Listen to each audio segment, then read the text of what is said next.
Here we go. All right, man.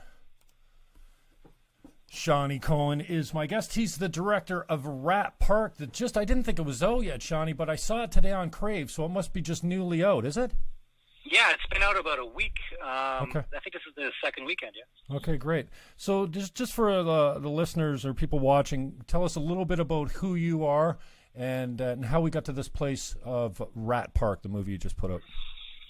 Yeah, my name's Shawney Cohen. I am a film director. I kind of specialize lately in documentaries. I got my start in kind of animation. But, over the last, 10 years or so, I've been kind of focusing on a lot of documentary work that has to do with addiction, and not all addiction that has to do with drugs, but addiction in general. So one of the first films I did about 10 years ago was about my family, who happened to own a strip club in Guelph, and I just kind of showed up there and decided to film them.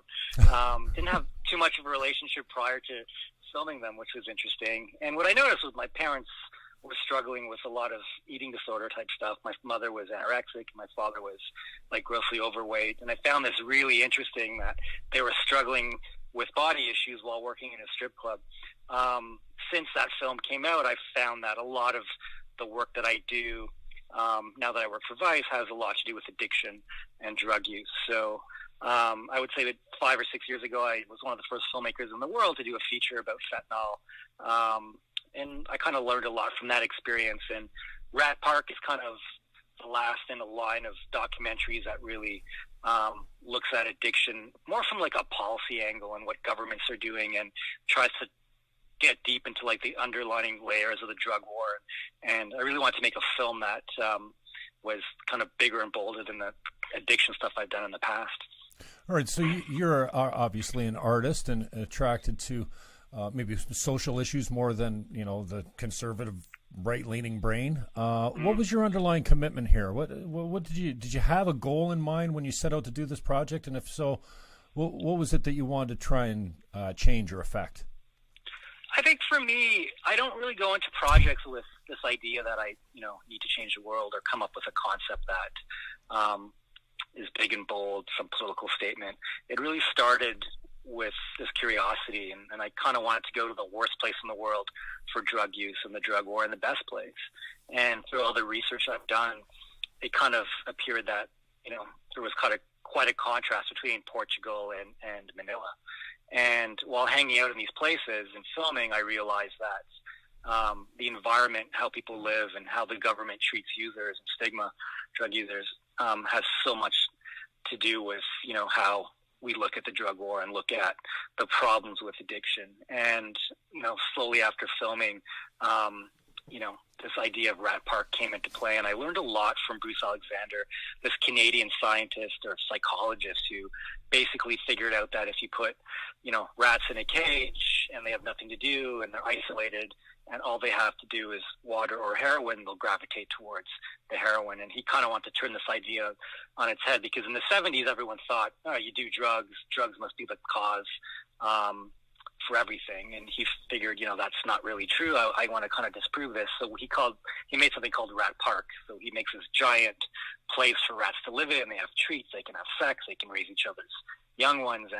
And really, he just made them not isolated, and they were able to kind of run around. And he did the same thing, heroin and water. And it was quite a sophisticated experiment at its time, and he took an obscene amount of data. And after a while, he realized that the rats in Rat Park that weren't isolated didn't gravitate as much to the heroin. And what he learned from this whole process was that you can't understand addiction unless you understand the environment you're in. And that really made a lot of sense, since I was kind of in Manila, the worst place in the world for drugs, and Portugal, the best place, because I realized that setting and the environment had so much to do with, why people use drugs, the opiate crisis, people dying in the street because they use drugs. So that experiment made sense, and I kind of tied it all together and made this film called Rat Park. Yeah. So do you think the addiction, it sounds like you feel like it's based in hopelessness? I wouldn't say it's based in hopelessness. There's a lot of misconceptions about addiction, I learned. We did a lot of research, and you find out little statistics like, only 10% of people who actually use drugs or abuse drugs, compared to 90% who don't. So just let me stop you there, Shawney. That's a great point, and that's a fact. And if you can consider, I mean, I didn't research this. I've never looked it up, but that's something that jumped out at me. And what I heard, and maybe I heard it incorrectly, is that 10% of users are addicts. Like and the rest, the 90% of users are, for pleasure, and they're not addicted, and it doesn't ruin their lives. I just found that amazing. I mean, it sounds like it's probably right. I mean, the extremes are usually of the lowest percentage, but that really jumped out at me as well. Yeah, it's actually me too. Actually, when I was researching, that's actually a UN statistic, and they do a ton of research. So it's not that the 90% use it recreationally, but 90% of people who use drugs wouldn't fall into what you, I guess, classify as an addict or someone who has a problem. Okay. But here's the issue.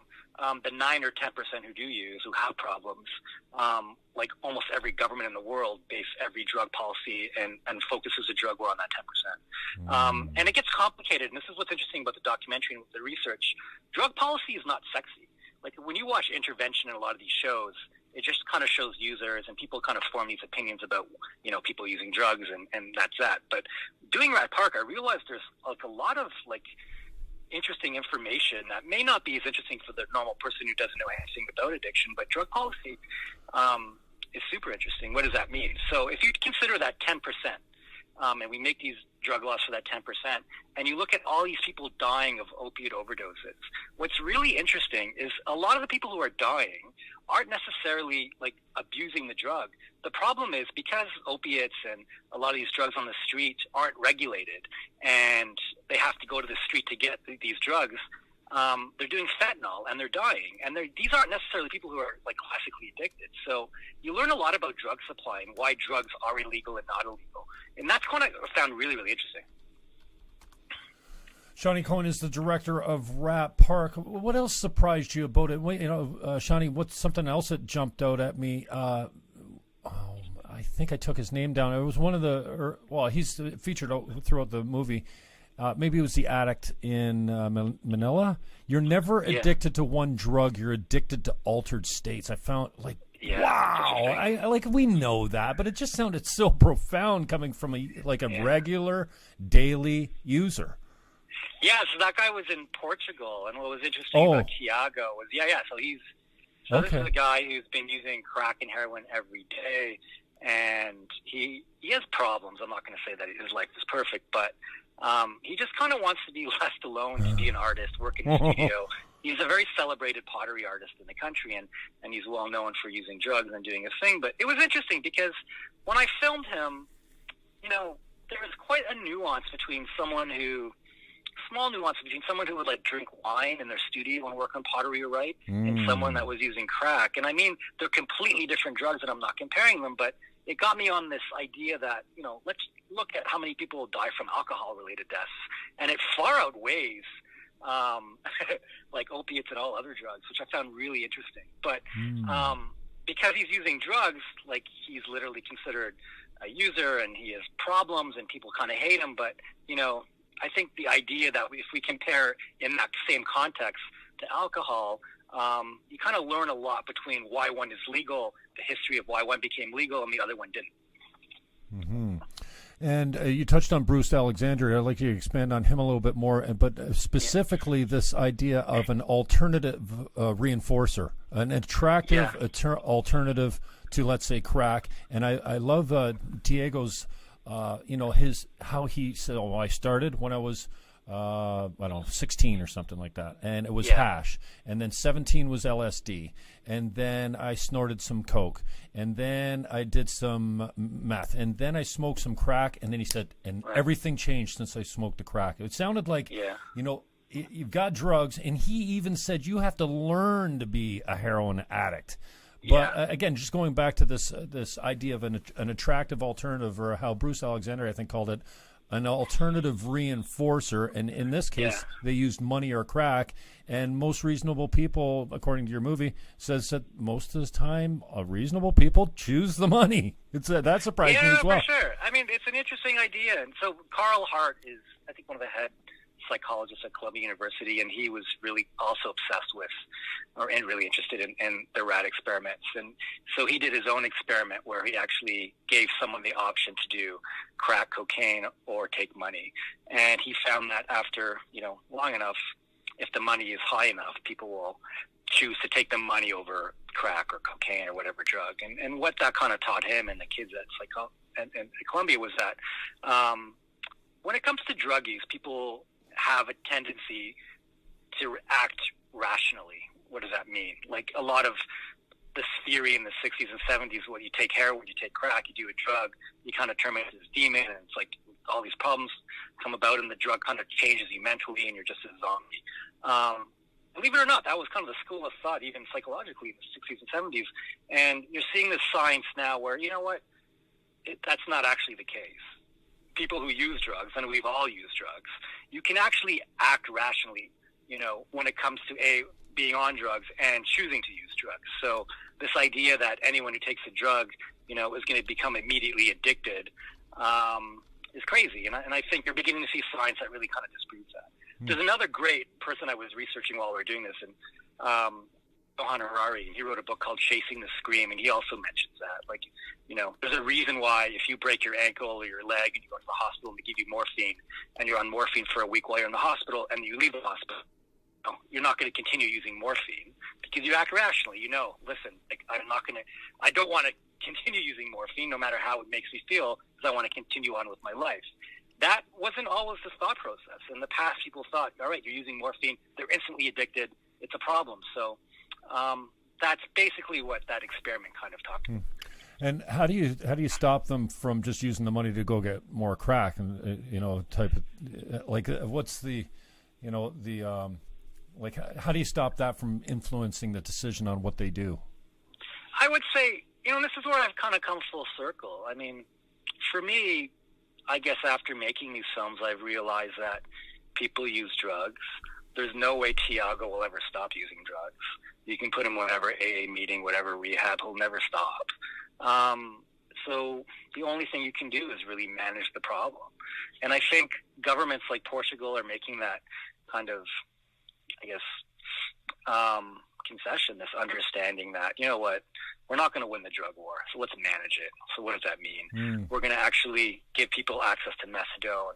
If they do get cleaner, they want help, then we'll help them find a job. And for lack of a better word, we'll just stop treating them like shit. And it was really interesting what happened. They basically took, all drug use and selling drugs out of the hands of the police and put it completely in the hands of the medical system. And it has its problems. It's not like the ideal system, and it gets a lot of criticism. But what I can say, which is really interesting about Portugal, and you can't dispute this, they were able to reduce overdose deaths by 80%. Wow. And that's a scientific fact. And you can talk to anyone who disagrees with legalizing or decriminalization. You can't dispute that fact. And an interesting, idea that comes about, people ask, well, is it going to continue to be a thing in Portugal? Is it going to continue to work? Do other governments want to do this? If you ask anyone in Portugal, at least that I met, there's no conversation about going back to the old way. Everyone kind of agrees this is, best for society. The other interesting thing that came about when they decriminalized is everyone thought more people are going to use drugs. That didn't happen, actually. It's really marginal. It's like maybe within a percentage point or two, maybe statistically I saw that, but for the most part, there's no data to support that when they decrimmed, more people started using drug and it became this like drug-free holiday place. That didn't happen.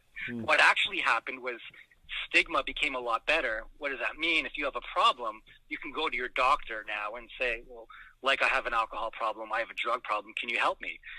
It's tough in Canada and North America to do that. If you have a cocaine problem, it's a big deal to tell your family and go to a doctor and say, listen, dude, I have a cocaine problem, help me. It's a lot easier if you're an alcoholic. Yeah, because it's out in the open and it's socially accepted, and it's much easier to say, I'm probably drinking too much and cocaine's not all that much a social drug. It is something that you will kind of keep to yourself and just, go down to the basement and spend days there and nobody would be the wiser type of thing.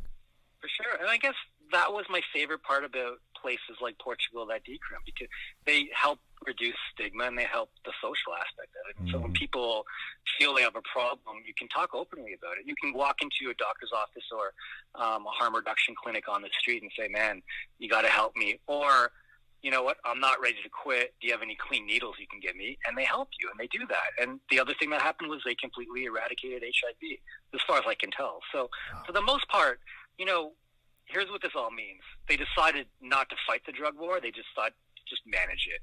And it was a lot more successful than other places in the world, like Manila, where I went to, where, Jesus, you could just be walking on the street and you're put on a list for using drugs and, you know, you're shot in the head because Duterte, this crazy maniac leader, decided that that's the way he wants to solve the problem. Wow. And what type of numbers? I saw a funeral home director say that, you know, his business has gone through the roof. I think he said something like 1,000 since 2016. But then I heard another figure of like 30,000. Is that related to murders since the new regime came in? So 1,000 was just in his funeral parlor. Wow. There's a ton of funeral parlors like his. So there's an excellent 60-minute segment just this weekend. And it was talking about the drug war and the problem that journalists are having while they're telling the story. So as far as we can tell, the numbers are hard to, find out exactly. But Rappler is one of the most important news organizations in Manila, and they're saying it's between 26 and 2,000 extrajudicial killings, which is pretty crazy. I mean, that's already, you know, stepping in line with a genocide. Genocidal, which is nuts. So. But it was nice to see that the story is still kind of being told around the world and even on 60 Minutes.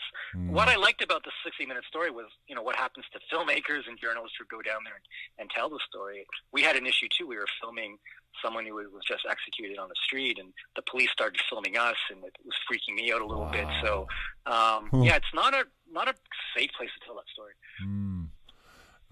I get that. And tell us a little bit about Vincent Go. He's just featured so well in this film. He's the photographer, right? Yeah. And sure. He's in Manila. He's a Filipino photographer, photojournalist. And seeing him joking around with his father on the couch there, I love it. He's busting his hump about, he likes Trump. I thought it was so cute. No, it's interesting. Yeah, so it's, you know, I mean, what's really interesting about Vincent is, like, you know, this is the person who basically goes to these places where people are shot, and he documents it, and he tries to get, you know, justice by having this stuff publicized and all over the world, and he's worked with publications across the world, but he's still pretty much in the minority. What freaked me out the most about being in Manila was how popular Duterte and the drug policy is. It's widely popular, and that doesn't get talked about. Everyone just says, you know what, this Duterte guy is killing people, he's kind of this maniacal leader, but his popularity is insane.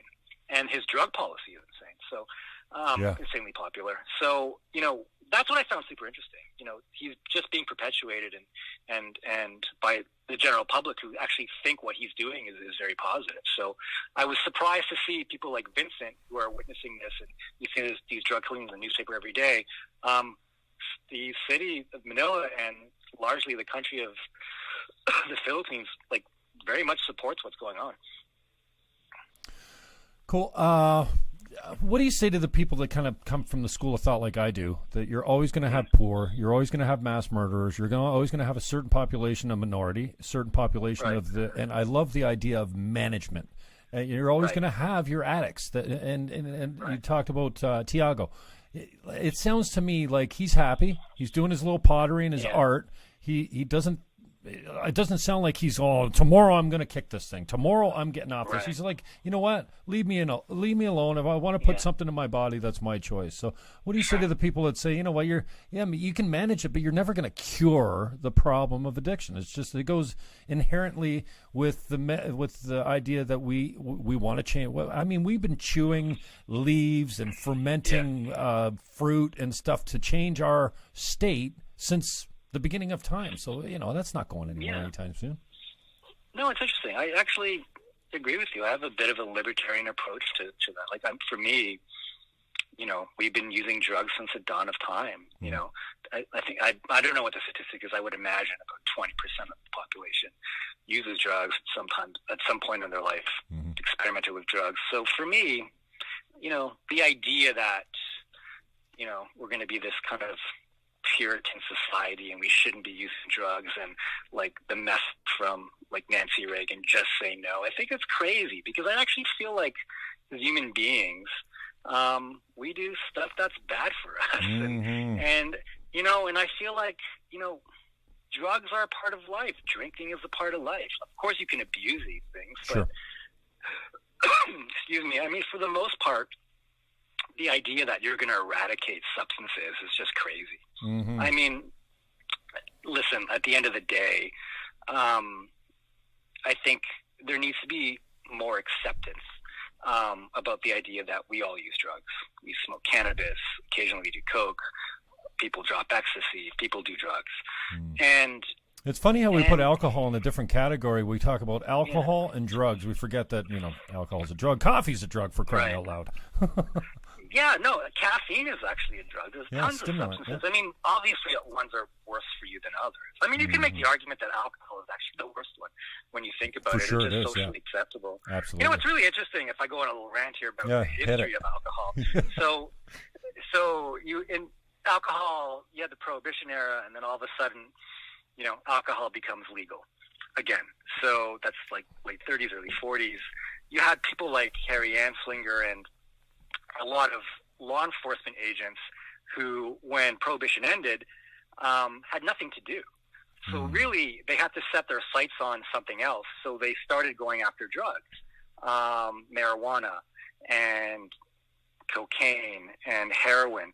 So one of the first things that Harry Anslinger did, you can make the argument that he was the fundamental person who helped start the idea of the DEA and the drug, these drug police that kind of, went out to fight the drug war that we know today. But he actually ended up doing some crazy racist things by going after jazz singers in New York. Yeah, and he was the king of propaganda. Even the word marijuana, I think, came from Anslinger, didn't it? But it's fun. I'm glad you know that because he was actually a master of propaganda. Mm-hmm. And he started going after Mexicans, and he actually, I believe he turned the term marijuana.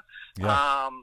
Cocaine and heroin was a thing from, that he predominantly thought a lot of black musicians were using, which is completely racist. And you have the whole Billie Holiday story and like drove her to insanity and arrests. And anyway, so if you look at the evolution of alcohol and the evolution of, the drug war, the drug war for me started in like these really crazy racist ideals, and it just didn't end. And you just kind of, went into the next century where people still believe all these drugs and substances, unlike alcohol, are completely different. When really, the chemical difference between something like Adderall and meth are like very, very similar. So, I just kind of feel the more I've done research and the more that I understand drug culture and drug life, to get mad at people for using substances and kind of ban it is completely impossible. What surprised you? We talked about a couple things that popped up for both of us, as I was watching, as you were creating a movie. What other surprises came up for you? And we should say, the idea was to go to the safest and most dangerous parts of the world to see the difference in how addicts, were treated and how they dealt with policy in those countries. I guess the thing that surprised me the most was, I knew what harm reduction was, and I learned a lot more about what that means, not just for drugs, but what this idea of living with, your so-called demons or drug use or addictions and being able to manage it, and really means, what does that mean? So, harm reduction is this idea that you meet people where they're at, and yes, it means things like safe injection sites and safe needle programs and like methadone, but you realize that harm reduction plays a role in everyone's life every day. A seatbelt, for instance, is harm reduction. If you're driving on the highway, you want to put on a seat. You hope you don't have to use it, but sometimes you're going to drive fast. I feel safer with it. When you're in McDonald's and you're picking a Big Mac instead of a salad, you're doing that because you see the calories that are now mandatory to be printed underneath the actual menu item. No offense to McDonald's, of course. No offense, but I like that principle, this idea that we, for lack of a better word, choose to live with some sin, we were never going to get rid of that. So let's just try to manage it. Maybe I'll only have one Big Mac. But if I have access to that information, Right. if I'm allowed to know the details of what's in some of this food, what is bad, what is wrong with cigarettes, you know, how much fat is in a hamburger. I like that information because now, you know, I know that I'm not a perfect human being. I'm going to live with all these problems, but I can manage how much of a shit I can be in life, you know? And I feel like that's what I learned. If you start to understand and do more research in harm reduction, it's everywhere. And I think when you take that principle and you apply it to drug use, it really, really helps manage the problem. So isn't that the argument for legalization? Because nowadays, you know, I talked to a guy that's struggling with cocaine the other day. He's actually in my men's group, and it's a daily thing for him. And I said, bro, it's like, it's not, I hear you talking, but it's not cocaine. It's meth. It's methamphetamine. There is no cocaine left in today's Coke in North America. So is that the idea of legalization? So listen, you want to get heroin, you don't have to worry about the Chinese fentanyl, or you want to get cocaine or whatever, you don't have to worry about the cheap filler drugs that they're putting in it. But nowadays, I mean, with cannabis, you know what you get. With alcohol, you pretty much know what you get. But now those two are legalized and the supply is controlled. And you'd think, you know, if you're going to a regulated source, not only is the source safer, but if you're tired of it, you can throw your hands up and say, "Okay, I'm done." Where's the copy of how I get off this substance? It's really the $1 million question, and I don't know that anyone's really figured it out. It's this idea of, you know, how do you kind of legalize it and crim harder drugs? I've just come to learn that it's a matter of choice. There's not one system that's going to work for everyone, and there's going to have to be sacrifices. What does that mean? Like, so Portugal, for instance, made a decision. Like, they arguably had a terrible opiate problem in the 90s from Afghan heroin coming in, and they made a decision. And they didn't know what would happen if more people would use or not use if they decrim, but they decided to do it for one reason only. They wanted to reduce opiate deaths. And if you look at Canada and how many people in North America are dying from, you know, doing fentanyl, there's doctors who will say it maybe makes sense to give people who use drugs, that 10%, access to prescription fentanyl. And the reason you would do that is so that they don't go to the street and buy the shitty stuff. And you're beginning to see this. There's a pilot program. I was reading in the Globe and Mail talking about this about a week ago. There's like a couple doctors in Vancouver who are beginning to prescribe fentanyl patches to hardcore users who need it. It's only 8 to 10 people, but, you know, this is legitimate doctors taking this idea, you know, into society. And it's hard for people to wrap their head around, but it all comes down to this one idea. Do we want people to stop dying? Do we accept all the other sacrifices that may come about if we decide to legalize? But at the end of the day, I make a decision to, like, not have people die. Let's start there and then kind of figure out a plan after we've made that decision. And I really feel like eventually in our lifetime, you're going to see some type of legalization or decriminalization with opiates and harder drugs. It's just a matter of time. We just have to figure out how to make it safe for everybody and how to make sure, you know, it's prescribed properly, it's not abused. But if you think about what's happening now, it seems to me like that makes the most sense. There's a lot of people who completely disagree with me, but after doing all these drug docs and going all over the world and watching what was going on, I kind of feel like that to me makes the most sense. Did you know that rats meditate before this movie? Yeah. You didn't know that? Rats do a lot of interesting things. They meditate, they raise each other's like children. Rats meditate? Yeah. What, are you kidding? Come on. Yeah. You know what was really interesting that I learned about rats, and this kind of was amazing. I haven't told many people this, but there was a lot of rats who actually did heroin. They actually, in Rat Park, they actually did heroin, but they didn't get as addicted to it as the rats in isolation. And what I found interesting about that was that animals like rats have the propensity to use drugs recreationally. Wow. I found that really interesting, and not a lot of people talk about that part of the experiment, but that's kind of what I found to be super interesting about that whole experiment. The other thing that's really interesting about Rat Park is even the rats that were high on heroin within the park, they weren't shunned. There was no stigma. It wasn't like one rat would look at the other and like, you're hot, I'm not talking to you. Which is also like a little lesson we can learn, It was a society where they didn't care about people who were, or other rats who were using drugs. Yeah, what is it about humans that, I remember when we were back in high school, it was like you drop mushrooms. Well, you couldn't hang around with anybody that wasn't on mushrooms. You're like, no, you're not on our level. And you know what it's like when you walk into a party and you haven't had a beer and they're 10 beers in. It's just, you can't just, mingle right in. So I don't know what it is about humans.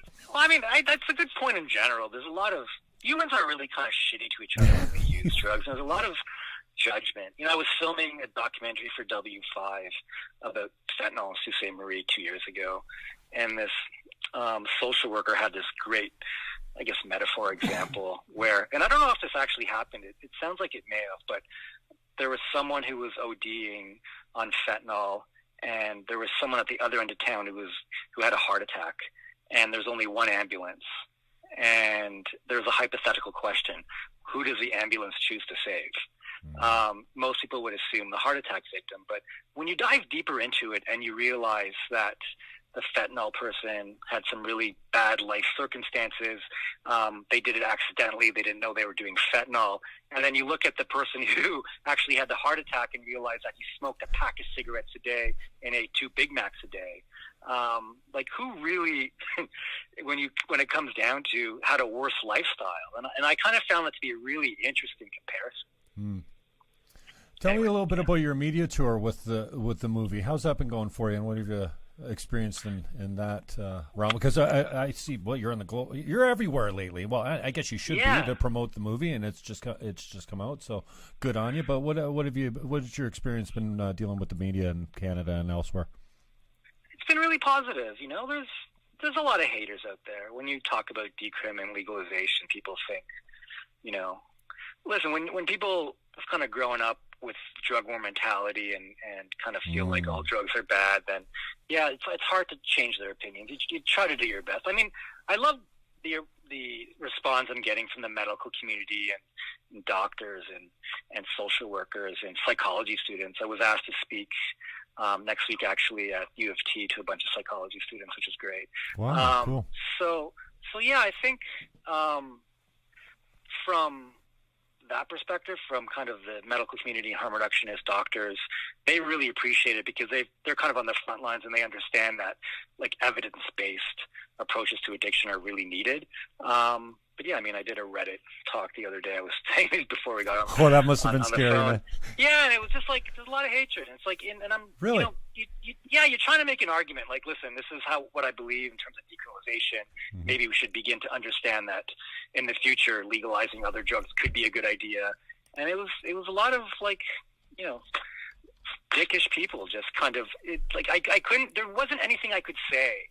And maybe this is me not being intelligent enough, but I had trouble in any way, shape, or form convincing them that, this may be a good idea. And I kind of felt like wherever I went, whatever argument I would put forth, people really felt that, drug users use drugs, they destroy their own lives. Basically, they've made their decision. Like, that's not my problem. And I think that's kind of a shitty attitude because we all live with problems, whether it's alcohol, whether it's, video game addiction, driving fast. Like, I just kind of feel like to isolate one community for the substances they put on their body is kind of ridiculous. Amen. I agree with you there. So what you're saying is there's actually people on your AMAs, and Reddit's a scary place to, I don't go out on Reddit, but I've heard that's where it all starts type of thing, unless you're on 4chan. But you're telling me there's actually people that are passionately against legalization of drugs because they think, it's going to make the problem worse? Yeah, absolutely. I think wow. So. But I mean, and that's kind of the reason I made Rat Park, because you really have to get into the history of the drug war, the history of harm reduction, understand drug policy, understand a lot of information to make a really informed decision. The history of Alcoholics Anonymous, how many people, are actually problem users compared to not problem users. Like, it's like anything. It's an idea. It's you talk about addiction. People have their surface comments about it and their like judgments, but to really understand it, you really have to dive deep and do a lot of research into all these topics. And I feel like it's not just, as simple as saying, hey, that's not my problem, I don't want it in my backyard, like forget it. There's so much to learn about it. So I would just encourage people to research what harm reduction actually means, and look at the statistics and look at the data when it comes to evidence-based treatment, and look at what happens in society when people have access to safe needles and methadone. Like HIV goes down. It's absolutely proven. It happens all over the place. So, it's just a matter of really spending the time and energy and doing a ton of research and understanding all the, political and psychological and addiction issues surrounded to the topic. And I feel like if more people did that, they'd have more compassion towards drug users and understand that this is a super complex topic. The problem is it just crosses so many lines between, drug policy, personal use, psychology. It's just all these different, types of science and sociology that you have to really understand to understand what's going on. What's your intention for what people come away from after seeing the film?